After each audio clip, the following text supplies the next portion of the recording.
പടച്ചവന്റെ കോടതിയിൽ ഉമറിനെ കൊണ്ടുപോയി വിചാരണ ചെയ്യുമ്പോ ഈ ലോകവും ലോകത്തുള്ളത് മുഴുവനും ഉമറിന്റെ കയ്യിലുണ്ടെങ്കിൽ അതൊക്കെയും കൊടുത്ത് അല്ലാഹുവിന്റെ ശിക്ഷയിൽ നിന്ന് രക്ഷപ്പെടാൻ കഴിയുമെങ്കിൽ ഉമർ അതിന് പരിശ്രമിക്കുമായിരുന്നു.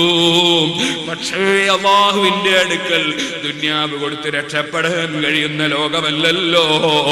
ഞാൻ എന്തെല്ലാമോ സൽക്കർമ്മങ്ങൾ ചെയ്തിട്ടുണ്ടാകാം. ആ സൽക്കർമ്മങ്ങളൊക്കെയും എന്നിൽ വല്ല അപാകതയും വന്നെങ്കിൽ അത് പൊറുക്കപ്പെടാൻ കാരണമാകുന്ന വിധം എനിക്ക് ഇങ്ങോട്ടൊരു തെറ്റും എന്നിലേക്ക് പൊറുക്കപ്പെടാതെ ബാക്കിയില്ലാതെ നിലനിൽക്കുന്നുവെങ്കിൽ, എന്റെ ദോഷങ്ങളൊക്കെയും മാപ്പ് കിട്ടുന്നുവെങ്കിൽ രക്ഷപ്പെട്ടത് തന്നെ.